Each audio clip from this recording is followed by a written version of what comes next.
कामयार के अम्मी अब्बू तुरंत आयरा के घर पहुंच जाते हैं और इरफान साहब कहते हैं कि वे आयरा और कामयार की शादी की तारीख अगले हफ्ते रख देते हैं, जिसे सुनकर आयरा और कामयार बहुत खुश हो जाते हैं।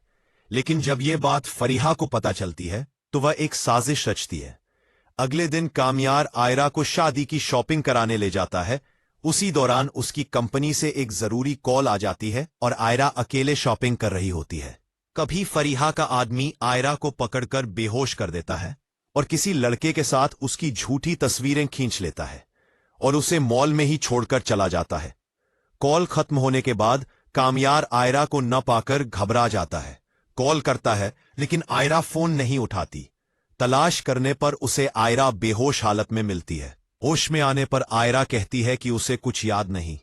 कामयार उसे घर छोड़ देता है और बाद में अपने घर जाकर देखता है कि फरीहा उन्हीं लोगों से बात कर रही होती है जिस पर उसे शक हो जाता है। कुछ दिनों बाद शादी का दिन आ जाता है। कामयार बारात लेकर आयरा के घर पहुंचता है, स्टेज पर बैठता है और निकाह की रस्म शुरू होती है।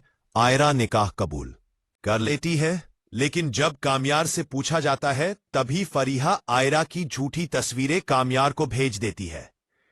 तस्वीरें देखकर कामयार घबरा जाता है और इरफान साहब को दिखाता है, जो गुस्से में कामयार को थप्पड़ मार देते हैं।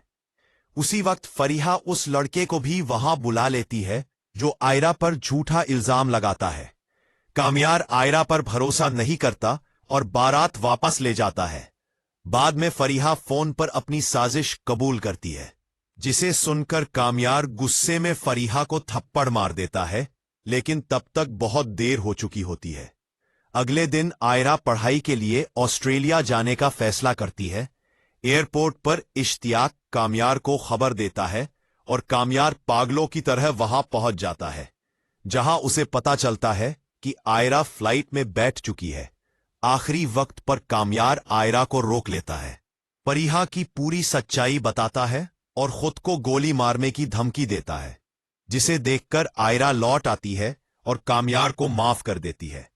इरफान साहब वहीं उनका निकाह करवा देते हैं और कामयार आयरा को अपने घर ले आता है, जहां उसके अम्मी अब्बू हैरान रह जाते हैं और कामयार बताता है कि वह आयरा से शादी कर चुका है। फिर वह आयरा को अपने कमरे